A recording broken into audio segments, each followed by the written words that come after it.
ఆ మహిళకు విపరీతమైన నిద్ర వస్తున్న లైట్ ఆన్‌లో ఉండటం గమనించింది. ఆ వెలుగు కారణంగా ఆమె పడుకోలేకపోయింది. దాంతో కోపాన్ని అణచుకొని లేచి లైట్ ఆపడానికి వెళ్ళింది. అనుకోకుండా ఆమె చేసిన ఈ చిన్న పని ఆమె ప్రాణాలను కాపాడింది.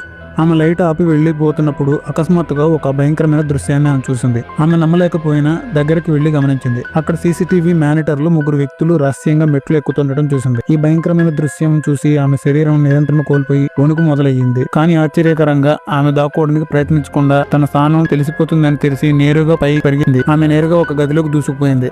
అదే తన కూతురి గది.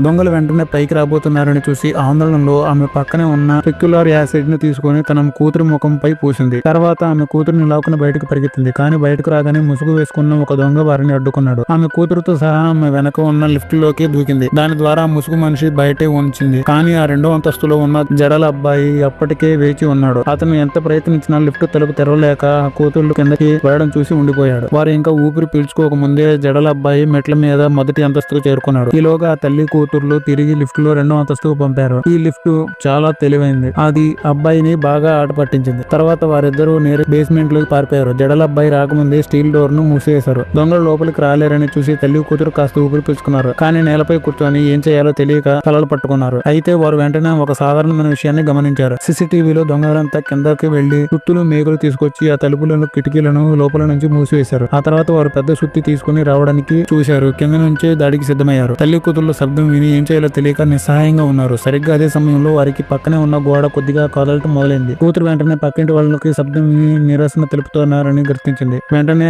ఇద్దరు ఆశతో గోడను కొడుతూ సహాయం కోసం గట్టిగా అరిచారు. కానీ ఆ గది గోడలు చాలా గట్టిగా ఉండడం వలన ఎంత శబ్దం బయటికి అసలు రాలేదు.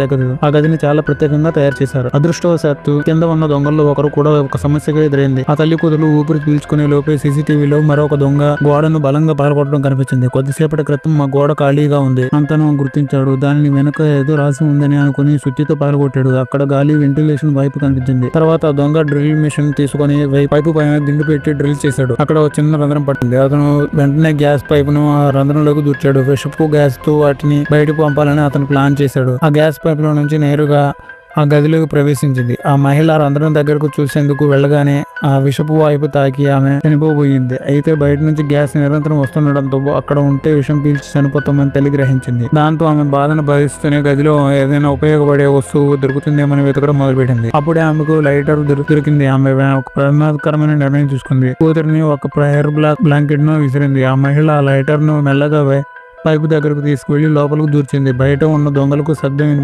వినిపించగా తెలివైన వారు వెనక్కి జారేగారు. కానీ జడల అబ్బాయి మాత్రం జరుగుతుందో నేను చూస్తాను అని ముందుకొచ్చాడు. ఊహించిన విధంగా అతని మంటలకు తగలగా అతను ఆనందంతో పవర్ పోయినట్లుగా నటిస్తూ గాలిలో పంచులు విసిరాడు.